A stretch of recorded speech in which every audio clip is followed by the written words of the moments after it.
আল্লাহ ওই সময় আজরাইলকে জিজ্ঞেস করছেন, হে আজরাইল, তুমি এই পৃথিবীতে এত মানুষের জান কবজ করলা, কোন সময় তোমার বেশি কষ্ট লেগেছে? আজরাইল বলে, আল্লাহ, আমার দুইটা মানুষের জান কবজ করতে বেশি কষ্ট হয়েছে।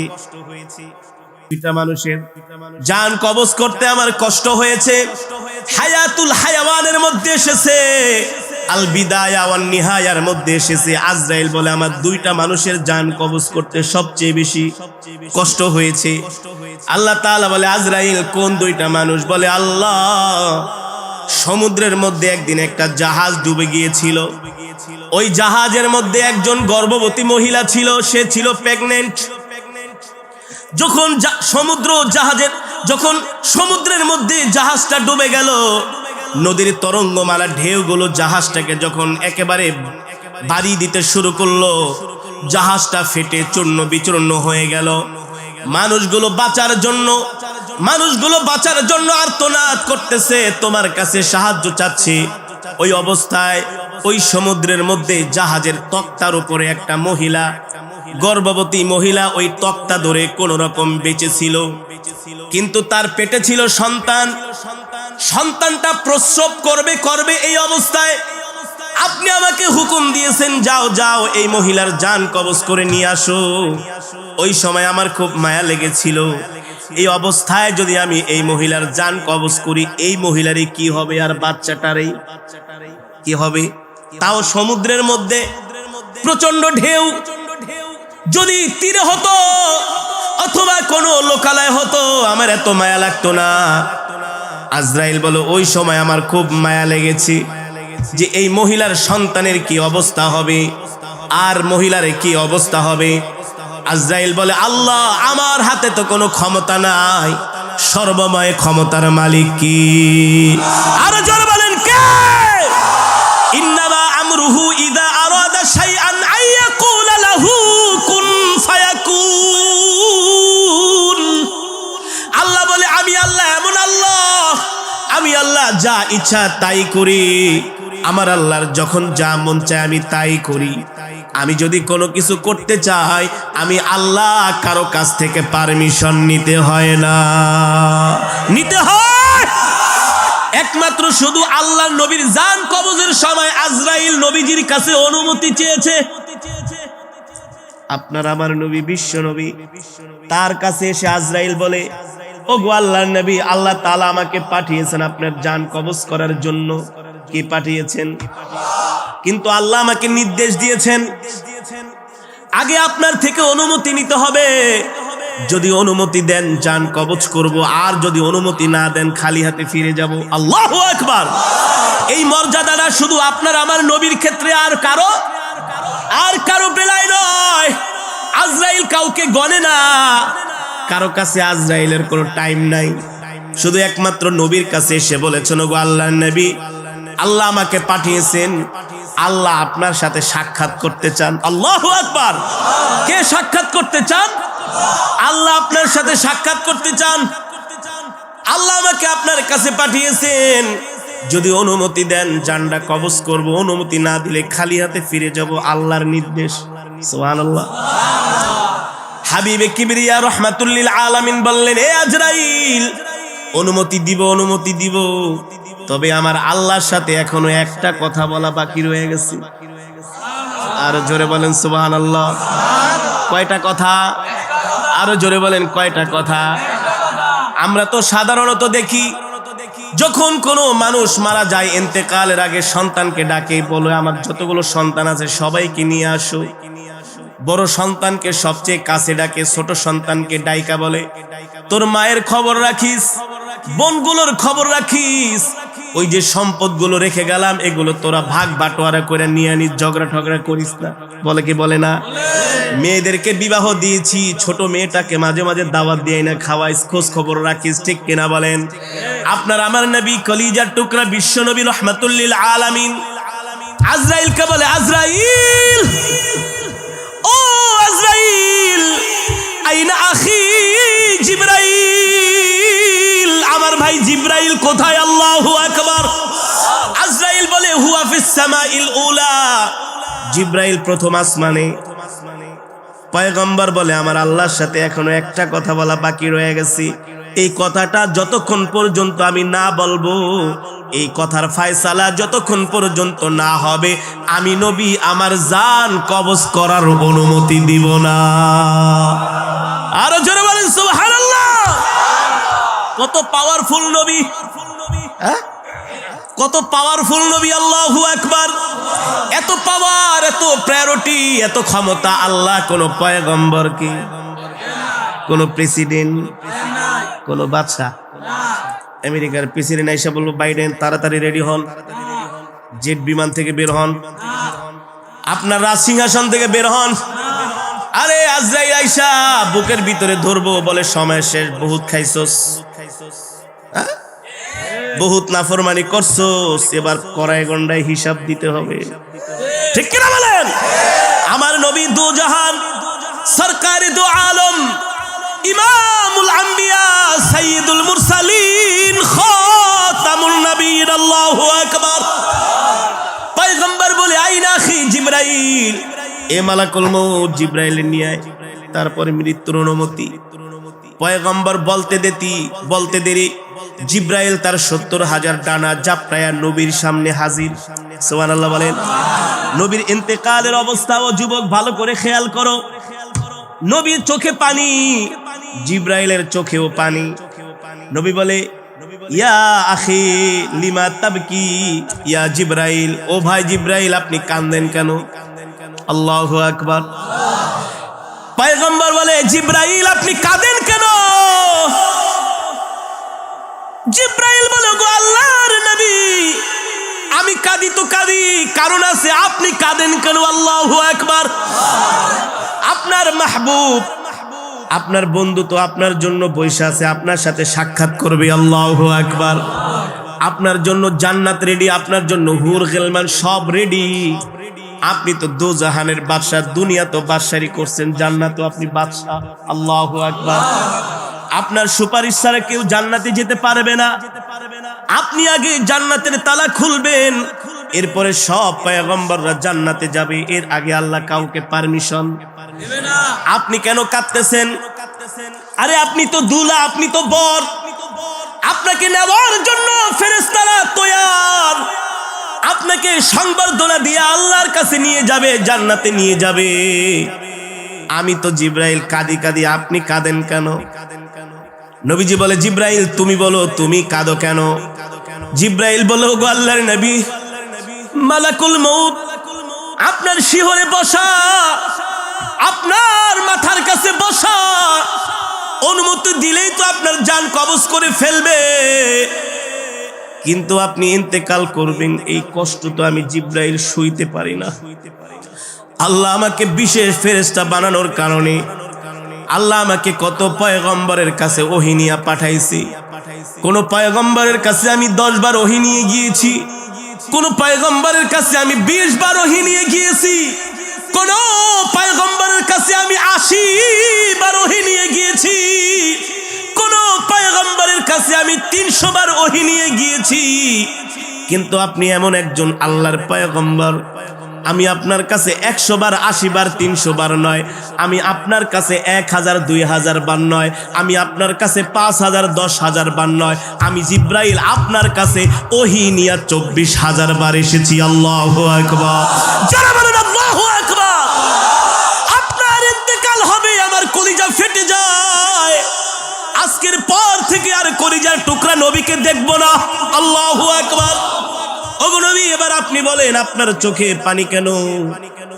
জিবরাইল বলে, পয়গম্বর বলে ও জিবরাইল, ফেরেশতা বসে আছে, অনুমতি দিলেই জান কবজ করবে, কিন্তু ইন্তেকালের আগে আমি জানতে চাই আমার ইন্তেকালের পরে আমার এতিম উম্মতের কে খবরদারি করবে। আল্লাহু আকবার।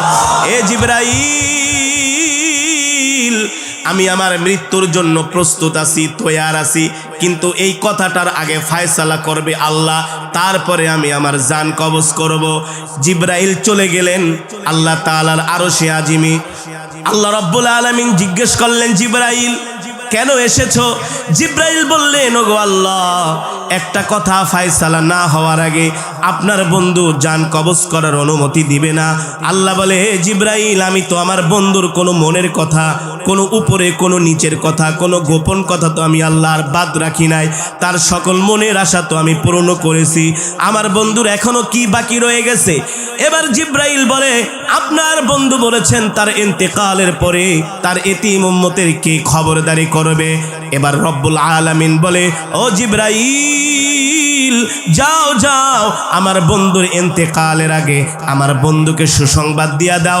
আমার বন্ধুর ইন্তেকালের পরে স্বয়ং আমি আল্লাহ রব্বুল আলামিন তার উম্মতের খবরদারি করব। আল্লাহু আকবার।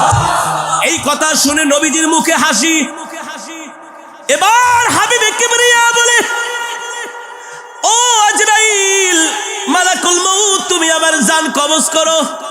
ও মুসলমান, ইন্তেকালের সময় নবী উম্মতি উম্মতি বলেছেন। এবার নবীর বুক মোবারকের মধ্যে আজরাইল তার হাতটা দিয়েছে। কিতাবের মধ্যে এসেছে, নবীজি বলে, আজরাইল, তুমি কি বুকের ভিতরে আমার হাত দিয়েছো নাকি সারা দুনিয়াটা আমার বুকের মধ্যে চাপায় দিছো? আজরাইল, ও আজরাইল, যত কষ্ট আমাকে দাও, আমার এতিম উম্মতকে মৃত্যুর সময় কষ্ট দিও না। আল্লাহু আকবার। যারা বলেন আল্লাহু আকবার। পয়গম্বর বলে, আজরাইল, ওয়াদা করো আমার উম্মতকে কষ্ট দিবা না। যত কষ্ট আমি নবীকে দাও, আমার এতিম উম্মতকে কষ্ট দিও না। যে উম্মতরা আমাকে না দেখা আমার নামে দুরূদ পড়েছে, আল্লাহু আকবার, যে উম্মত কোনদিন আমাকে দেখে নাই, আমার নাম শুনে আমার ইজ্জত রক্ষা করার জন্য ময়দানে নেমেছে, যে উম্মত কোনদিন আমাকে দেখে নাই, আমাকে যদি কেউ গালি দিয়েছে আমার উম্মত সহ্য করে নাই, তার জীবন দেওয়ার জন্য, আমাকে খুশি করার জন্য রাজপথে নেমে আমার মহব্বতে শাহাদাত বরণ করেছে। ঠিক কিনা বলি? এ জিব্রাইল, যত কষ্ট আমাকে দাও, আমার উম্মতকে কষ্ট দিও না। ও বাবা, মৃত্যুর যন্ত্রণা এত ভয়ঙ্কর যন্ত্রণা। নবীজি বলেছেন, মৃত্যুর যন্ত্রণার কিঞ্চিত উদাহরণ হচ্ছে একটা জ্যান্ত খাসিকে জবাই না করে যদি তার শরীর থেকে চামড়া খসানো হয়, ওই খাসিটা যতটুকুন কষ্ট পাবে তার চাইতে আরো 1000 কোটি গুণ একজন বদ্দিন ইন্তেকালের সময় কষ্ট পাবে। এই কারণে নবীজি বলেছেন, হে আজরাইল, আমার উম্মতকে কষ্ট দিও না। এবার আজরাইল বলে, ওগো নবী, আপনাকে মৃত্যুর সময় সুসংবাদ দিচ্ছি। দুনিয়ার জমিনে সত্যিকার অর্থে আপনাকে আপনার যেই উম্মতেরা মহব্বত করবে, ভালোবাসবে, তাদেরকে আমি এইভাবে জান্নাতে তাদের জান আমি এইভাবে কবজ করব, মনে হয় ছোট শিশু তার মায়ের দুধ খাচ্ছে। আল্লাহু আকবার। জান্নাতের সুঘ্রাণ তার নাকের ভিতরে চলে যাবে, কোন সময় তার রূহটা বের হয়ে যাবে সে কোনো সময় টেরও পাবে না। আল্লাহু আকবার। ও মুসলমান, এই দুনিয়া থাকার জায়গা নয়, এই দুনিয়া ছেড়ে আমাদেরকে চলে যেতে হবে। কোন সময় মৃত্যুর ডাক চলে আসে আমরা কেউ জানি না। জানি না, কে বলেন? আমরা কেউ জানি না। সদা সর্বদা মৃত্যুর জন্য আমাদেরকে প্রস্তুতি নিতে হবে, সদা সর্বদা মৃত্যুর জন্য আমাদেরকে তৈয়ার হতে হবে। অথচ আমরা দুনিয়া নিয়ে আসি, অথচ আমরা বাড়ি গাড়ি নিয়ে আসি, অথচ আমরা টাকা পয়সা নিয়ে আসি, আমরা আমাদের দল নিয়ে আসি, আমরা আমাদের ক্ষমতা নিয়ে আসি। খোদার কসম করে বলি, তুমি দুনিয়াকে নিয়ে যতই চিন্তা ভাবনা করো না কেন, যতই প্ল্যান প্রোগ্রাম করো না কেন, আল্লাহ তাআলার পক্ষ থেকে যখন নির্দেশ আসবে, তোমাকে 4 হাত পা নিয়ে কবরে চলে যেতে হবে। ঠিক কিনা বলি? এই কারণে আল্লাহ বলছেন, ইয়া আইয়ুহাল ইনসান, ইয়া আইয়ুহাল ইনসানু মা গররাকা বিরাব্বিকাল কারীম। আল্লাহ বলছে, দুনিয়ার মানুষ, পৃথিবীর এমন কোন শক্তি আছে যারা তোদেরকে আমার আল্লাহর কাছ থেকে দূরে সরায় রাখে? আল্লাহ বলেন, আল্লাযী খলাকাকা ফাসাওয়াকা ফাআদালাক ফি আইয়ি সূরাতিন মা শাআ রাক্কাবাক। এ মানুষ, তোর কোনো অস্তিত্ব ছিল না, তুই ছিলি অস্তিত্বহীন।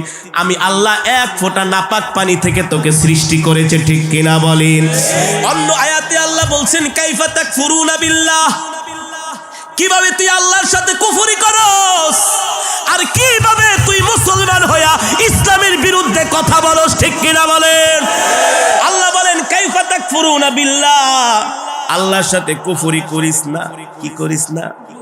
ক্ষমতা পায়া শুধু লাফাইস না আর ক্ষমতার দাপট দেখাইস না। এর কারণ হলো ফেরাউন কিন্তু 450 বছর ক্ষমতা ছিল, আল্লাহ ফেরাউনকে লোহিত সাগরের মধ্যে ডুবিয়ে মেরেছে। ঠিক কিনা বলেন? আল্লাযী খলাকাকা ফাসাওয়াকা ফাআদালাক ফি আই সূরাতিন মা শাআ রাক্কাবাক। আল্লাহ বলে বান্দারে কিভাবে তোরা আমার সাথে নাফরমানি করস, তোদেরকে আমি আল্লাহ কত সুন্দর করে বানাইছি। একজনের চেহারার সাথে আর একজনের চেহারার কোনো, একজনের কণ্ঠের সাথে আর একজনের কণ্ঠের, একজনের যোগ্যতার সাথে আর একজনের যোগ্যতার কোনো। যতই প্রতিভাবান মানুষ হোক না কেন, বলে ভাই আপনার গজল, আপনার কেরাত, আপনার বক্তৃতা একেবারে তার মতো। আরে এই বাংলার জমিনে সুন্দর বক্তৃতা দেওয়ার মতো একজন নেতা এসেছেন, শেখ মুজিবুর রহমান। কত নেতা বক্তব্য দেয় কিন্তু বঙ্গবন্ধুর মতো শোনা যায় এক পিস। আল্লাহ ওয়ান পিস পিস করে দুনিয়াতে পাঠাইছে প্রতিভা দিয়া। তোমাকে আল্লাহ যেই প্রতিভা দিয়েছে তাকে সেই প্রতিভা দেয় নাই। তোমার মধ্যে আল্লাহ যেই যোগ্যতা দিয়েছে তার মধ্যে সেই যোগ্যতা দেয় নাই। তোমার মধ্যে আল্লাহ যে নেয়ামত দান করেছেন তার মধ্যে সেই নেয়ামত দেয় নাই। আল্লাহ বলে আমি আল্লাহ এমন আল্লাহ, ফি আইয়ি সূরাতিন মা শাআ রাক্কাবাক, আমি আল্লাহ তোমাদেরকে যেমন চেয়েছি তেমন সুন্দর করে আমি আল্লাহ তোমাদেরকে বানাইছি। আল্লাহু আকবার, জোরে বলেন আল্লাহু আকবার। আল্লাহ বলে দুনিয়াতে পাঠাইলাম আর আয়েশা আমার নাফরমানি, দুনিয়াতে পাঠাইলাম আর আয়েশা আমার নাফরমানি। ইসলামের বিরুদ্ধে কথা বলো, কোরআনের বিরুদ্ধে কথা বলো, আছে কি আছে না? জোরে বলেন আছে কি আছে না? আল্লাহ বলে মসজিদের মিনার থেকে আমি তোমাদেরকে ডাকি, হাইয়া আলাস সালাহ, নামাজের দিকে আসো, হাইয়া আলাল ফালাহ, কল্যাণের দিকে আসো। আর তোমরা ঘাড় বেঁকা কইরা চায়ের দোকানে বৈশা বৈশা বাংলা সিনেমা দেখো। একটা সিনেমা 3 ঘন্টা পর্যন্ত বৈশা বৈশা দেখো, কোনো কষ্ট লাগে না। আর মসজিদে নামাজ পড়তে গেলে মাত্র 15 মিনিট টাইম লাগে। মনে হয় ওই 15 মিনিট টাইম বৈশা থাকলে তোমার একেবারে কলিজাটা ছিঁড়া যায়। ঠিক কিনা বলেন? এগুলো শয়তানের প্ররোচনা। কার প্ররোচনা? জোরে বলেন কার প্ররোচনা? আল্লাহ বলে বান্দারে যা কিছু করস না কেন কর, যা কিছু করস না কেন কর। কাল্লা বাল তুকাদ্দিবুনা বিদ্দীনি ওয়া ইন্না আলাইকুম লাহাফিজিন কিরামান কাতিবিনা ইয়ালামুনা মা তাফআলুন। এ বান্দা দুনিয়ার জমিনে তুই আমার সাথে নাফরমানি করস, মনে রাখিস তুই ভুলা যাইতে পারস আমি আল্লাহ কিন্তু তোদের 2 জন ফেরেশতা 2 কাঁধের মধ্যে দিয়া দিছি। তারা শুধু ভিডিও করে রাখবে। কি করে রাখবে? জোরে বলেন কি করে রাখবে? আল্লাহ বলে হাসরের মাঠে আমি যখন বিচারের মাঠ কায়েম করব, তোরা যখন আমার বিচারের কাঠ গড়ায় দাঁড়াবি, আমি আল্লাহ বলবো এই কাজ, এই অন্যায় তুই গভীর রজনীতে করেছিলি। তুই বলবি আল্লাহ আমি জিনা করি নাই, আমি মানুষকে গভীর রাত্রে গুলি কইরা মারি নাই, আমি কারো সম্পদ লুণ্ঠন করি নাই, আমি কোনো আলেমের গায়ে হাত দেই নাই। গতকালকের আগের দিন একজন সন্ত্রাসী একজন ইমামের 2 হাত কেটে ফেলেছে, জানেন না? ইমাম সাহেব বরিশালের বাবুগঞ্জে কত বড় জানোয়ার, কত বড় অপদার্থ, কত বড় কুলাঙ্গার। ঠিক আছে, ইমাম সাহেব সে কি ফেরেশতা? মানুষ না? তার ভিতরে দোষ গুণ নাই?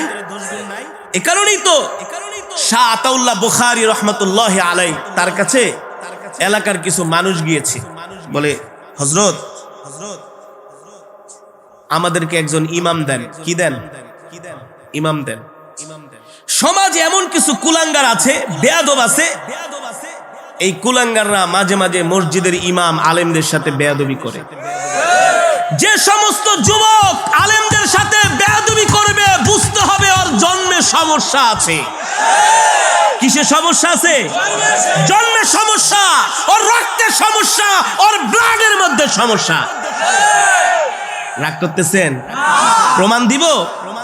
ওলীদ ইবনে মুগীরা কে? ওলীদ ইবনে মুগীরা আমার নবীকে গালি দিয়েছে। ওমর এসে খেপে গেছে, ওগো নবী আপনাকে ওলীদ গালি দিছে মুগীরায়, অনুমতি দেন, একেবারে কল্লা ফেলে দিব। নবীজি বলে আরে ও তো গালি দিবে, ওর তো জন্মের সমস্যা আছে। কিসের সমস্যা? জন্মের সমস্যা আছে। যুবক তোমাদেরকে এই কথাগুলো এই জন্য বলে যায়, যতই নামাজ পড়ো, যতই আমল করো না কেন, চাইলেই কেউ আলেম হতে পারে না। এটা মাওলার পক্ষ থেকে কবুলিয়ত মঞ্জুরি হয়ে আসতে হয়।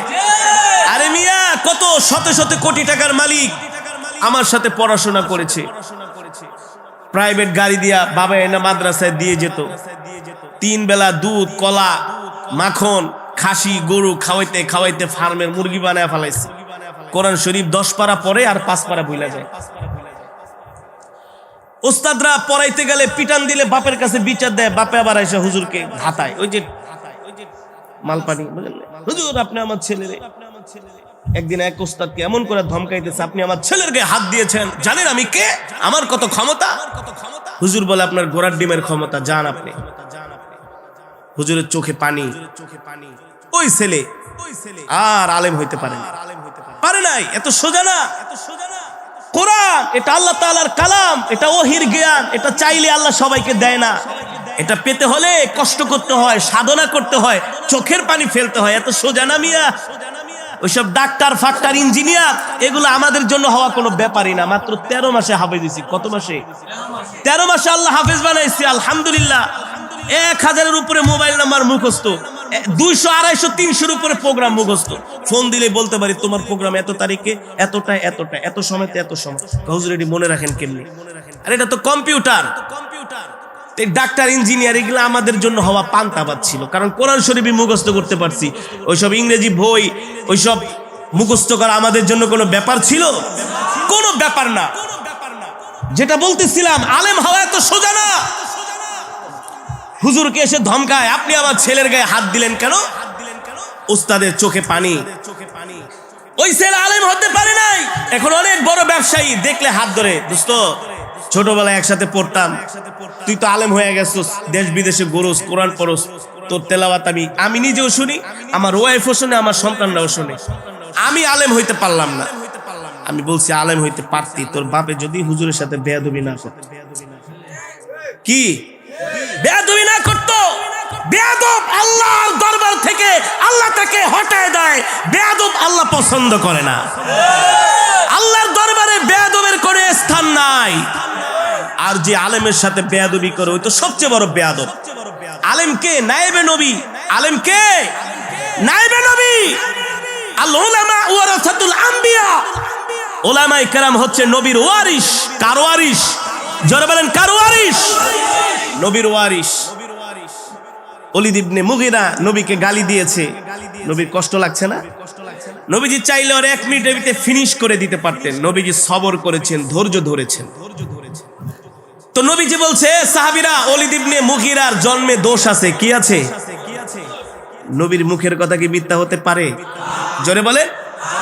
সূর্যের আলো যেমন সত্য, চন্দ্রের আলো যেমন সত্য, তার চাইতে আরো কোটি গুণ সত্য আমার নবীর জবানের কথা। সাহাবীরা তো খুশিতে বাকবাক হয়ে, ওলীদ ইবনে মুগীরা, তুই আমাদের নবীকে গালি দিছস, তো তোর জন্মে সমস্যা আছে। ওলীদ ইবনে মুগীরা একটা মজমার ভিতরে বসা ছিল, এত বড় নেতা, আল্লাহ জানা, শুকরিয়া, জাযাকাল্লাহ খাইর। একটা মজমার মধ্যে বসা, আয়েশা যদি কয় তোর জন্মে সমস্যা আছে, পেস্টিজে লাগে না? কেমন লাগে? খুব লাগে। কেমন লাগে? ওলীদ ইবনে মুগীরা ছিল শিক্ষিত মানুষ, দাঁত কামড়ায় আর বলে, মুহাম্মদে কইছে আমার জন্মের সমস্যা, কি করি? এগুলারে মারলে না আবার কি এর সমস্যা বইলা দেয়, আবার যদি মারি, আবার যদি মুহাম্মদ আবার কোনটা বইলা দেয়, তাহলে তো আরো বিপদে পড়বো। কারণ ওলীদ ইবনে মুগীরা মক্কার কাফেরেরাও জানতেন আল্লাহর নবী আল্লাহর পয়গম্বর, কোনো সন্দেহ নাই, কোনো মুহাম্মদ যা বলে তাই হয়ে যায়। মুহাম্মদ কোনোদিন মিথ্যা কথা আরে বলে না, দেখেই তো মক্কার কাফেরেরা টাকা পয়সা জমায়া এমন অনুষ্ঠান করে নবীজিকে আল আমিন উপাধি দিয়েছে। কি দিয়েছে? কোনো ঝগড়া লাগলেই বলতো আমাদের আল আমিনকে ডাকো। আল্লাহু আকবার। আমাদের আল আমিনকে ডাকো, সেই আমাদের সমাধান দিতে পারবে। আর আল আমিন যেটা সমাধান দিবে আমরা সেটাই মেনে নিব। আল্লাহু আকবার। নবী এখনো তরুণ, এখনো কি তরুণ, এখনো যুবক হয় নাই। নবীর রায় মক্কার বড় বড় লিডারেরা মেনে নেয়। ওলীদ ইবনে মুগীরা বলে, মুহাম্মদ বলছে আমার জন্মে সমস্যা আছে, নিশ্চয় আসলেই কোনো সমস্যা। আমার জন্মে মুহাম্মদের কথা কোনোদিন মিথ্যা হতে পারে না। ওলীদ ইবনে মুগীরা একদিন, 2 দিন, 3 দিন পর্যন্ত ঘরের দরজা লাগায় বসে ছিল। আত্মমর্যাদায় লাগছে না? এত মানুষের সামনে কইছে জন্মের সমস্যা, ওই আবার বিচার করব কেমনে? পাবলিক তো কয় আপনি আপনার জন্মের সমস্যা, আপনি কি বিচার করবেন? যান। বলবে কি বলবে না? আর আরবের মানুষের খাসলত তো আরো খারাপ ছিল, জাহেলিয়াত যুগের মানুষ। 3 দিন পর্যন্ত ওলীদ ইবনে মুগীরা ঘরের ভিতরে দরজা লাগায় বসে আছে, খায় না, ঘুমায় না, কিছু। 3 দিন পরে ওলীদ ইবনে মুগীরার মা আসছে, বাবা মন ফোন খারাপ। ওলীদ কি হয়েছে তোমার? আম্মা জান, বেয়াদবি মাফ করবেন, আপনাকে একটা কথা জিজ্ঞেস করব, বলবেন? কি কথা? আম্মা জান, আব্দুল মুত্তালিবের নাতি, আবু তালেবের ভাতিজা মুহাম্মদ ইবনে আব্দুল্লাহ, যাকে আমরা আল আমিন বলে সবাই মানি, ওলীদ ইবনে মুগীরার মা বলে আমিও তো মানি, সে তো আমাদের আল আমিন। বলে মা, আপনি কি আল আমিনের মুখের কথা বিশ্বাস করেন? ওলীদ ইবনে মুগীরার মা বলে বাবা, তোর কথা, আমার কথা, সকলের কথা মিথ্যা হতে পারে, কিন্তু মুহাম্মদের জবান দিয়ে যেই কথা বের হয় তার মধ্যে মিথ্যার কোনো অবকাশই নাই। আরো জোরে বলেন সুবহানাল্লাহ। এবার ওলীদ ইবনে মুগীরা বলে আম্মা জান, আমি মুহাম্মদকে একটা গালি দিয়েছিলাম, সে আমাকে প্রতি উত্তরে গালি দেয় নাই। কি করে নাই? প্রতি উত্তরে সে আমাকে গালি দেয় নাই, কিন্তু তার সঙ্গী শিষ্যদেরকে দিয়ে আমাকে বলেছে সবার সামনে আমার নাকি জন্মের সমস্যা আছে। আম্মা জান সত্যি করে বলেন, আসলে কি আমার জন্মের সমস্যা আছে? ওলীদ ইবনে মুগীরার মা কতক্ষণ চুপ করে থেকে বলে বাবা কিছু মনে করো না, আব্দুল মুত্তালিবের নাতি, আবু তালিবের ভাতিজা মুহাম্মদ ইবনে আব্দুল্লাহ যা বলেছে তার কথার মধ্যে বিন্দু মাত্র কোনো সন্দেহ নাই, আসলেই তোমার জন্মের সমস্যা। জোরে বলেন আল্লাহু আকবার। বলে মা সেটা কিভাবে? বলে তোমার বাবা তো ছোটবেলায় মারা গেছে। একদিন টিপটিপ বৃষ্টি হতেছিল, সন্ধ্যার সময় আমি আমার ঘরে একা ছিলাম, ওই সন্ধ্যার মধ্যেই তোমার চাচা এসে আমার ঘরে ঢুকেছে, তারপর তোমার জন্ম হয়েছে। তাহলে সমস্যা তো আছে। তার মানে পয়গম্বরদেরকে যারা গালি দেয় তাদের জন্মের সমস্যা, পয়গম্বর ওয়ারিসদেরকে যারা গালি দেয় তাদের জন্মের সমস্যা। বিশ্বাস করেন না? আলেমদেরকে কেউ গালি দিতে পারে, আলেমরা কি বা করে এমন? একজন মসজিদের ইমাম, তার 2 হাত কেটে ফেলা হয়েছে। আজ পর্যন্ত শুনছেন কোন মসজিদের ইমাম, কোন মাদ্রাসার ছাত্র কোন মানুষের গায়ে হাত দিয়েছে? বলতে পারবেন? বলতে পারবেন? পারবেন না। আমরা তো শুধু মার খেয়েই গেলাম, আমরা তো শুধু রক্ত দিয়েই গেলাম। সেই ভারতবর্ষ থেকে শুরু করে পাকিস্তান আমল থেকে শুরু করে আজ পর্যন্ত আলেমরা শুধু রক্ত দিয়েই গেছে, কিন্তু কারো রক্ত নেয় নাই। আমাদেরকে মারেন, আমরা আপনাদের জন্য দোয়া করি। আমরা কি করি? দোয়া করি। আতাউল্লাহ বুখারীর কাছে লোকজন এসে বলে একজন ইমাম দেন। বলে ইমাম চাইছো? বলে হুজুর শর্ত আছে, কিছু কোয়ালিটি লাগবে। কি কোয়ালিটি? বলে আমাদের ইমাম সত্যবাদী হতে হবে, ন্যায়পরায়ণ হতে হবে, ধার্মিক হতে হবে, তাকওয়াবান হতে হবে, মিথ্যা কথা বলবে না, একেবারে এই থাকতে হবে, সেই থাকতে হবে। আতাউল্লাহ বুখারী বলে বাবা তোমরা তো আমার কাছে ইমাম চাইতে আসো নাই, তোমরা তো আমার কাছে নবী চাইতে আসছো। কি চাইতে আসছো? কারণ তোমরা যে কোয়ালিটির কথা বলছো, এই কোয়ালিটি কোন ইমামের মাঝে, এটি নবীদের কোয়ালিটি। একজন ইমাম সেও রক্তে মাংসে গড়া একজন মানুষ, ভুল ত্রুটি তার মধ্যে কিছু থাকতেই পারে, কিন্তু তোমাদের চাইতে বেশি না। তোমাদের চাইতে কি বেশি না? আল্লাহ আলেম তাদেরকে নির্বাচিত করেছেন যাদের দ্বারা আল্লাহ এই দুনিয়ার জমিনে ইসলামকে জিন্দা রাখবেন। কি রাখবেন? কি রাখবেন? ইসলামকে কি রাখবেন? জিন্দা রাখবেন, ইসলামকে হেফাজত করবেন। যারা আপনাদেরকে মৃত্যুর ভয় দেখাবে, কোরআন থেকে মৃত্যুর আলোচনা করবে, আলেম সমাজ যদি বাংলার জমিনে বেঁচে না থাকতো, এদেশের মুসলমান গোমরা হয়ে যেত, বেঈমান হয়ে যেত। ঠিক কিনা বলেন? এ কারণে আলেমদের সাথে কখনো বেয়াদবি করবেন না। আর আলেমদের সাথে যে বেয়াদবি করবে, মৃত্যুর সময় তার জবানে কালেমা নসিব হবে না, হবে না, হবে না। মাঝে মাঝে দুই একটা ভুল ত্রুটি আলেমদের দ্বারা হতে পারে না? পারে না? হতে পারে। সে তো রক্তে মাংসে গড়া মানুষ, রক্তে মাংসে গড়া মানুষ। তার একটা ভুল হয়ে গেছে, আল্লাহর জন্য ক্ষমা করে দেন। যদি মনে কষ্ট দিয়া থাকে আল্লাহর জন্য ক্ষমা করে দেন। আপনি যে তার দুইটা হাত কাটা দিলেন। মাঝে মাঝে দেখা যায় সুদের বিরুদ্ধে ওয়াজ করলে ইমাম সাহেবকে ধরে মারে, গাজার বিরুদ্ধে, ইয়াবার বিরুদ্ধে, ফেন্সিডিলের বিরুদ্ধে ওয়াজ করলে ইমাম সাহেবকে ধরে মারে। বানায় বলতেছি, বানায় বলতেছি, অভাব নাই। বাবা, সবচেয়ে বড় কথা হলো মৃত্যুকে ভয় করতে হবে। কিসে? জোরে বলেন। মৃত্যু আসবে কি আসবে না? এই কারণেই আমিরুল মুমিনিন খলিফাতুল মুসলিমিন হযরত ওমর আজম ওমর ফারুক রাদিয়াল্লাহু তাআলা আনহু বেশি বেশি মৃত্যুর আয়াত পড়তেন। কুল্লু নাফসিন যায়িকাতুল মাউত। এই আয়াত আল্লাহর নবীর সাহাবী হযরত ওমর বেশি বেশি পড়তেন। আর রাস্তা দিয়ে হাঁটতেন, কোন মানুষ যদি ইন্তেকাল করত ওই কবরের মধ্যে ওমর যায়া শুয়া পড়তেন আর বলতেন, হায় রে কবর, তুই তো আমার জন্য প্রথম ঘাঁটি।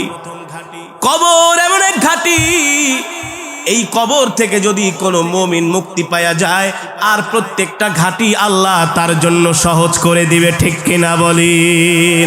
কবর এমন একটা ঘাঁটি, এটাই হচ্ছে একজন মুরদারের জন্য, একজন মৃত ব্যক্তির জন্য সবচেয়ে বড় ঘাঁটি। যদি আমল নামা ভালো হয়, কবরের মধ্যে তার জন্য জান্নাতের পর বিছিয়ে দেওয়া হবে, জান্নাতকে প্রশস্ত করে দেওয়া হবে। আর আমল যদি খারাপ হয়, কবর বলে আমি কাউকে চিনি না, এমন চাপা দিব শরীরের হাড্ডি গুড্ডিগুলো একেবারে একাকার করে ফেলবো। ঠিক কিনা বলেন? এ কারণেই তো হযরত ফাতেমা যখন ইন্তেকাল করলেন, কবরের সামনে দাঁড়ায় বলা হলো, এ কবর, তোমার মধ্যে কাকে রাখবো জানো? তোমার মধ্যে রাখবো হাসান হুসাইনের মা, তোমার মধ্যে রাখবো আল্লাহর নবীর কন্যা, তোমার মধ্যে রাখবো বেহেশতের সরদারিনী। কবর বলে আমি এত কিছু চিনি না। আমল যদি ভালো হয় ওয়েলকাম, আমল খারাপ হলে এমন চাপা দিব হাড্ডি গুড্ডি মাটির সাথে মিশিয়ে দিব। এ কারণে আপনাদের হাতে ধরি, পায়ে পড়ে অহংকার দেখাবেন না, সম্পদের বড়াই দেখাবেন না, ক্ষমতার দাপট দেখায়েন না। এই দুনিয়াতে আজকে আছি, কালকে নাই। এক মুসলমান আর এক মুসলমানকে দিল থেকে ভালোবাসবো। সমাজ থেকে মারামারি, কাটাকাটি, হানাহানি, হিংসা, বিদ্বেষ যাতে দূর হয়ে যায়, সব কিছু দূর করে আমরা এক মুসলমান আর এক মুসলমানকে কলিজা দিয়া ভালোবাসবো। মৃত্যুর জন্য আমরা তৈয়ার হব। কিসের জন্য? আজকে আপনি সম্পদের দাপট দেখান, সম্পদ আছে, ক্ষমতা আছে। যারা বেশি ক্ষমতা, টাকা পয়সার বাহাদুরি দেখায়, তাদেরকে মূলত মানুষ মন থেকে ভালোবাসে না। ভালোবাসে? রাস্তা দিয়ে হাইটে গেলে বলে, তুই যদি মইরা যেতি পালং বাজারে তুই মিষ্টি আইনা নিজেও খাইতাম আর মানুষেও খাওয়াইতাম। বলে কি বলে না? আর যদি সুন্দর আখলাকের মানুষ হন, আপনার ইন্তেকালের পরে হাজার হাজার মানুষ আসবে আপনার জানাজায়। যেই শুনবে চোখের পানি ফেলে বলবে, আহ, একটা ভালো মানুষ মারা গেছে, ভালো মানুষ মারা গিয়েছে। এ কারণে আপনাদের হাতে ধরি, পায়ে পড়ি। এই যে মৃত্যুর আলোচনা করলাম, ওয়াজা আস-সাকরাতুল মাউতি বিল হক, মৃত্যু এমন এক বিধান, মৃত্যু আমাদের জন্য এমন এক পরোয়ানা, এটা আসবে। এই মৃত্যুর হাত থেকে আল্লাহর নবী পর্যন্ত বাঁচতে পারে নাই, আমরাও সদা সর্বদা মৃত্যুর জন্য আমাদেরকে তৈয়ার হতে হবে, প্রস্তুত নিতে হবে। আর একজন মানুষ যদি মৃত্যুর জন্য তৈয়ার হয়, প্রস্তুতি নেয়, দুনিয়ার সম্পদের দিকে সে তাকায় না, ক্ষমতার দিকে সে তাকায় না, মানুষের সাথে খারাপ ব্যবহার করে না, মানুষের সাথে খারাপ আচরণ করে না। ঠিক কিনা বল? এই ওয়াজ মাহফিল এগুলো হচ্ছে ধর্মীয় কাজ। এগুলো কি? সবাই মিলে ঝিলে সমাজের সব মানুষ একত্রিত হয়ে এই ধর্মীয় কাজগুলো করবেন। বাংলাদেশের যত বেশি ওয়াজ মাহফিল হবে, তত মানুষ কোরআনের আলোচনা শুনবে। লস নাকি লাভ? জোরে বলেন, লস নাকি লাভ? সমাজে কিছু মানুষ আছে, তারা শুধু চুলকায়। কি করে? বলে এত ওয়াজ মাহফিল হয়ে লাভ কি? আরে বেটা, এত ওয়াজ মাহফিলের কারণেই তো আজকে যাত্রা ঠাত্রা বন্ধ হয়েছে। ওয়াজ মাহফিল না থাকলে তো এখন আমার দেশের যুব সমাজ যাত্রা দেখতে যাইতো, মঞ্চ নাটক করতো, ঠিক কিনা বলে? মহিলারা অর্ধেক পোশাক পরে উলঙ্গ হয়ে তারা নাচতো, আর দেশের যুবকেরা দেখতো তাদের জিনার গুনাহ হইতো। আজকে বাংলাদেশের হাজার হাজার লক্ষ লক্ষ যুবকের মোবাইলে আমার কোরআনের তেলাওয়াত। যেখানে যাই হুজুর, আগে গান শুনতাম, ফাইটটা যায়, চিররা যায়, এখন আর এগুলা শুনি না।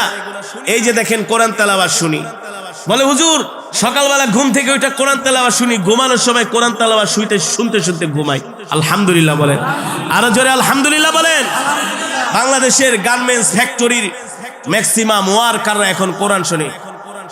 আমার মসজিদ যেখানে আশেপাশে অনেক ফ্যাক্টরি, আইসা বলে হুজুর আগে তো শুধু বাংলা গান ছাইরা দিতাম আর কাজ করতাম, সিলাইতাম, আর এখন হুজুর খালি কোরআন তেলাওয়াত চলে আর কাজ করি।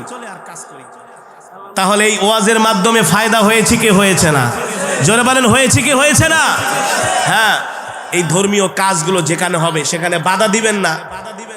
যুবকদেরকে বাধা প্রদান কেন করবেন? তারা ওয়াজ মাহফিল না করে যদি আজকে এখানে একটা গানের আসর বসাইতো, এই মাটিটা একেবারে পবিত্র হতো না? পবিত্র হতো? যে জমিনের মধ্যে গান বাজনা ঢোল তবলা বাজানো হয়, ওই জমিন অপবিত্র হয়, আর ওই জমিন আল্লাহর কাছে অভিশাপ দেয়, বলে মালিক তোমার জমিনের উপরে এই সমস্ত নিকৃষ্ট গুনাহের কাজগুলো করতেছে, আল্লাহ যাদেরকে করতেছে তাদেরকে তুমি শায়েস্তা করো। এ কারণে ধর্মীয় মাহফিল নিয়ে, ধর্মীয় কোনো কাজ নিয়ে আমরা বিভেদ করব না। নিজের যদি একটু কষ্ট হয় সেগুলো নিজ থেকে একটু মানায় নিব। ধর্মীয় কাজ, সমাজের কাজ আমরা এক হয়ে সবাই একসাথে আল্লাহ রসুলের সন্তুষ্টির জন্য এই ধর্মীয় কাজগুলো আমরা করতে রাজি আছি তো ইনশাল্লাহ? রাজি আছে তো ইনশাল্লাহ? যেই যুবকের আজকে ওয়াজ মাহফিলের আয়োজন করেছে, আপনারা খুশি নাকি বেজার? কেউ বেজার ঠেজার আছেন নাকি? 2-4 জন আছেন? একটু হাত উঠান তো বেজার থাকলে। বলছি বেজার থাকলে। মাশাআল্লাহ, জজবার ঠেলায় হাত উঠায় ফেলাইছে। কিসের ঠেলায়? আপনারা আজকে মাহফিল হওয়ার কারণে সবাই খুশি। কে কে খুশি হাত উঠান। নারায়ে তাকবীর, নারায়ে তাকবীর বলেন। আল্লাহ এই মাহফিলকে কবুল করে নেন, কিয়ামত পর্যন্ত কবুল করে নেন। আপনার আমাদের এই হাতগুলো ফেরেশতারা ক্যামেরা বন্দি করে রাখছে, দেখবে আমরা কোরআনের মাহফিলের পক্ষে ছিলাম, আমরা ইসলামী সম্মেলনের পক্ষে ছিলাম। যে ধর্মীয় কাজে সম্পৃক্ত হয় সে আল্লাহর প্রতিনিধি হয়ে যায়। কি হয়ে যায়? আল্লাহর প্রতিনিধি। মনে করবেন না শুধু ইসলামের দাওয়াত দেওয়া শুধু হুজুরদের কাজ না, এটা আপনাদেরও কাজ। এটা কি? আপনাদেরও কাজ। আল্লাহর নবী যখন কোরআনের দাওয়াত দিয়েছেন, সাহাবীরা নবীকে সাহায্য করেছেন না? ওলামায়ে কেরাম এখন কোরআনের কথা বলবে, সমাজের যুবক শ্রেণী মুসলমানরা ওলামায়ে কেরামের পাশে থাকবে, আর না থাকলে হাসরের মাঠে আল্লাহর কাছে জবাব দিতে হবে। ঠিক কিনা বলেন? আমরা যতদিন বাঁচবো আল্লাহর কোরআনের পক্ষে বাঁচতে রাজি আছি তো ইনশাআল্লাহ? আল্লাহ আমাদের কবুল করুন বলি আমিন। এই মাহফিলকে আল্লাহ কিয়ামত পর্যন্ত কবুল করুক বলি আমিন। আমরা যেভাবে করে একসাথে কোরআনের মজমায় গভীর রজনী পর্যন্ত বসে আছি, এভাবে একসাথে যেন আমরা আল্লাহর জান্নাতে যেতে পারি। রব্বি করিম আমাদের সকলকে কবুল করুক বলি আমিন। সম্মানিত হাজিরিন, আজকে আমার বয়ানের মূল বিষয় ছিল এই পৃথিবীতে আমরা কেউ থাকতে পারবো না। পারবো না। এই পৃথিবী ছেড়ে আমাদেরকে চলে যেতে হবে। সুতরাং মৃত্যুর জন্য আমাদেরকে তৈয়ার হতে হবে, মৃত্যুর জন্য আমাদেরকে প্রস্তুতি নিতে হবে। দুপুরবেলা ভাত খেয়েছি, রাত্রে খেতে পারবো কি পারবো না জানি না। জোহরের নামাজ পড়েছি, আসরের নামাজ মসজিদে যেয়ে পড়তে পারবো কি পারবো না।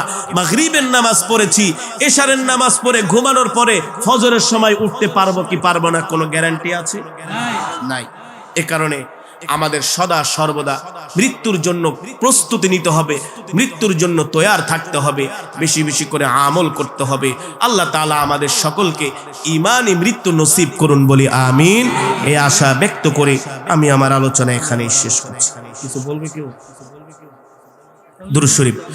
আল্লাহুম্মা সাল্লি আলা মুহাম্মাদ ওয়া আলা আলি মুহাম্মাদ كما صليت على إبراهيم وعلى آل إبراهيم إنك حميد مجيد اللهم بارك على محمد وعلى آل محمد كما باركت على إبراهيم وعلى آل إبراهيم إنك حميد مجيد سبحان الله وبحمده سبحان الله العظيم।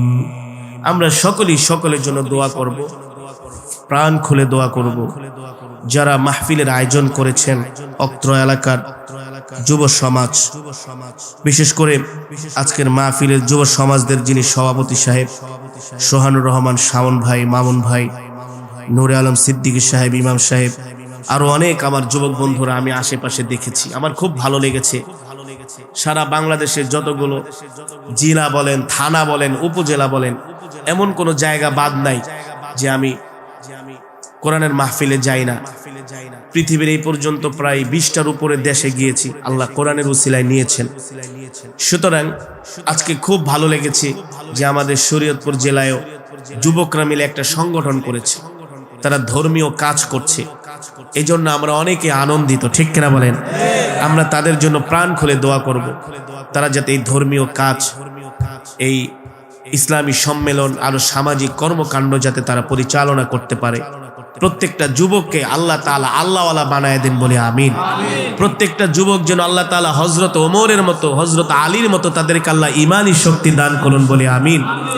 যুবকরা যদি পরিবর্তন হয়ে যায়, বাংলাদেশেরও পরিবর্তন ঘটবে। যুব সমাজ যদি ইসলামের পথে চলে আসলে বাংলাদেশের প্রতিটা ঘরে ইসলাম ছড়িয়ে যাবে, ঠিক কিনা বলেন? এ কারণে যুবকরা যে কাজগুলো করেছে তাদেরকে আমরা সম্মান জানাই, তাদের জন্য আমরা প্রাণ খুলে দোয়া করব। আপনারা তাদেরকে সহযোগিতা করবেন, বিরোধিতা করবেন না। তারা যদি কোনো ধর্মীয় কাজ করে তাদেরকে সহযোগিতা করবেন। কোনো সময় তাদেরকে এমন কোনো কথা বলবেন না যাতে তারা নিরুৎসাহিত হয়, এমন করে তাদেরকে উৎসাহ দিবেন যাতে তারা ধর্মীয় এই কাজগুলো আরো বেশি বেশি করতে পারে। কি বলেন? আল্লাহ আমাদের সকলকে কবুল করুন, আল্লাহুম্মা আমিন।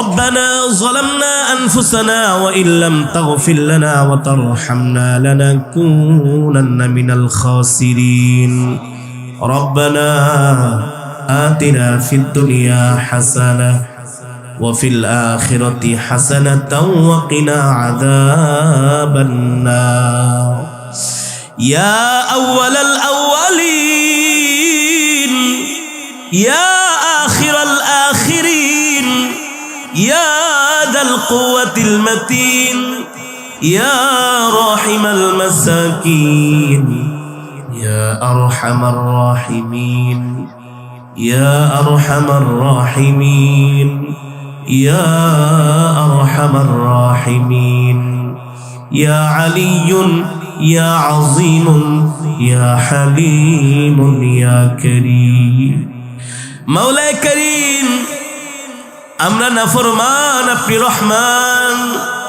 এ মালিক, গুনার বোঝা মাথায় নিয়ে ভিক্ষুকের মতো দুইখানা হাত উঠিয়েছি। আল্লাহ আল্লাহ, মেহেরবানি করে আপনি আমাদের তামাম জিন্দেগির গুনাহ খাতাগুলো মাফ করে দেন।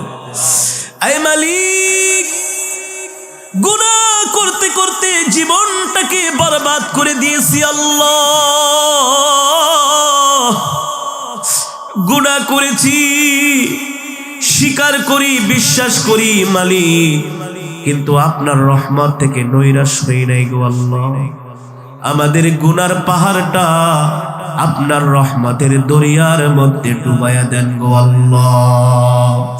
আয় আল্লাহ, আজকের মাহফিলকে কবুল করে নেন। আল্লাহ, আজকের মাহফিলকে মঞ্জুর করে নেন। আয় মালিক, এই মাহফিল করার জন্য যারা সহযোগিতা করেছেন সকলের সহযোগিতাকে কবুল করে নেন। আল্লাহ, সকলের মেহনতকে কবুল করে নেন। আমার যুবক বন্ধুরা আজকের এই মাহফিলের আয়োজন করেছে, আমার প্রত্যেকটা যুবক ভাইদেরকে আল্লাহ দ্বীনের জন্য, ইসলামের জন্য কবুল করে নেন। আয় আল্লাহ, সভাপতি, সেক্রেটারি সাহেব থেকে শুরু করে যত যুবকেরা এই সংগঠনে আছে, আল্লাহ প্রত্যেকটা যুবককে নামাজি, দ্বীনদার, ইমানদার বানায়া দেন। আয় আল্লাহ, অত্র এলাকার গোরস্থানে যত মুর্দিগান শুয়ে আছে, আল্লাহ ও মালিক, সকল মুর্দিগানের কবরে আযাব মাফ করে দেন। আল্লাহ, সকলের কবরকে জান্নাতের বাগান বানায়া দেন।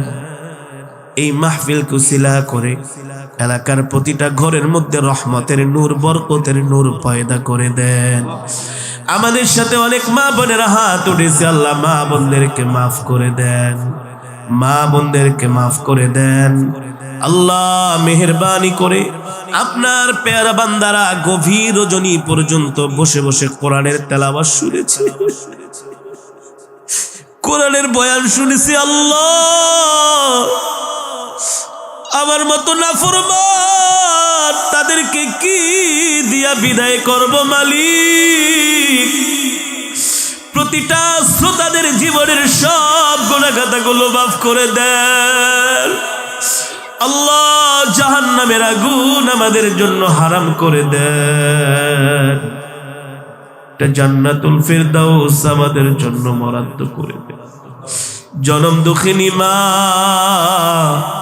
10 মাস 10 দিন গর্ভে ধারণ করে আমাদেরকে লালন করে, ওই জনম দুঃখিনী মা অন্ধকার কবরে শুয়ে আছে। আল্লাহ ও মালিক, জনম দুঃখিনী মার কবরকে জান্নাতের বাগান বানায় দেন। যেই মা আমাদের জন্য কত কষ্ট করেছেন, বন্ধুর মতো বাবা কোলে পিঠে করে মানুষ করেছেন, রোদে পড়ে বৃষ্টিতে ভিজে।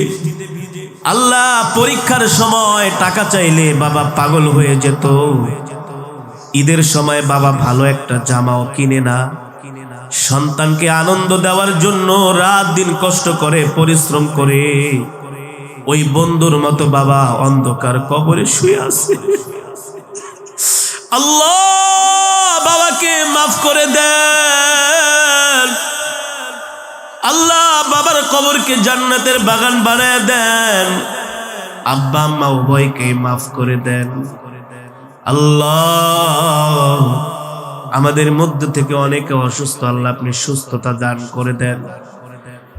এই মঞ্চের মধ্যে মাজমার মধ্যে অনেক দাড়ি পাকা বৃদ্ধরা আছে, আল্লাহ আপনি তাদেরকে মাফ করে দেন। আল্লাহ নবীজি বলেছেন, যেই মজমার মধ্যে দাড়ি পাকা বৃদ্ধরা থাকে তারা যদি হাত উঠায়, তাদের দোয়া কবুল না করলে আপনি নাকি লজ্জা পান গো আল্লাহ। এই দাড়ি পাকা বৃদ্ধ হাজী সাহেবদেরকে ওসিলা করে আজকের মজমাকে কবুল করে নেন, আজকের মাহফিলকে কবুল করে নেন। এই মাহফিলকে আল্লাহ কিয়ামত পর্যন্ত জারি করে দেন। আল্লাহ আমার যুবক ভাইদের চাকরি বাকরি ব্যবসার মধ্যে বরকত দিয়া দেন। যারা ব্যবসা করে, যারা চাকরি করে আল্লাহ প্রমোশন দিয়া দেন। যারা পড়াশোনা করে জিহাদ যাকাত বাড়ায়া দেন। আল্লাহ যারা বিদেশ যাওয়ার জন্য ট্রাই করতেছে, আল্লাহ আপনি তাদেরকে কবুল করে নেন। আল্লাহ কে কে উদ্দেশ্য নিয়ে আপনার দরবারে হাত উঠিয়েছে মালিক, আপনি সকলের মনের নেক মাকাসুদগুলো পূর্ণ করে দেন। আল্লাহ আমাদের দেশের উপর রহমত নাজিল করে দেন। আল্লাহ এই দেশটাকে ফুলে ফলে ভরে দেন। আমরা এক মুসলমান আর এক মুসলমানকে যেন আল্লাহ আপনার জন্য ভালোবাসতে পারি মালিক, আমাদেরকে আপনি কবুল করে নেন। আল্লাহ এই পৃথিবী ছেড়ে আমাদেরকে চলে যেতে হবে। টাকা পয়সা বাড়ি গাড়ি কিছুই যাবে না, সাদা একখান কাপড় নিয়া হয়ে যাব রওয়ানা। আল্লাহ ওই মৃত্যু আসার আগে আমাদেরকে আপনার পেয়ারা বান্দা হিসাবে কবুল করে নেন। আপনার কাছে দরখাস্ত মালিক, নাফরমানির মৃত্যু দিয়েন না, ইমানদারের মৃত্যু দিয়েন। জাহান্নামী বানায়া কবরে ডাক দিয়েন না, জান্নাতি বানায়া কবরে ডাক দিয়েন গো আল্লাহ। আমরা আল্লাহকে ডাক দেই ইয়া আল্লাহ, আরো জোরে বলি ইয়া আল্লাহ, আরো জোরে বলি ইয়া আল্লাহ। ও মালিক এই গভীর রজনীতে আমরা আপনাকে ডাক দিয়েছি, আমাদেরকে আপনি খালি হাতে ফিরাইয়া দিয়েন না। জাহান্নামের আগুন হারাম করে একটা জান্নাতুল ফিরদাউস আমাদের জন্য বরাদ্দ করে দেন। রব্বির হামহুমা কামা রব্বায়ানি সগীরা, রব্বির হামহুমা কামা রাব্বায়ানি সগীরা। মাওলা রে, জানি না কোন দিন মৃত্যুর পরোয়ানা জারি হয়ে যায়। আজরাইল আমাদের সামনে এসে হাজির হয় সেই কঠিন মুসিবতের সময়, কঠিন বিপদের সময়।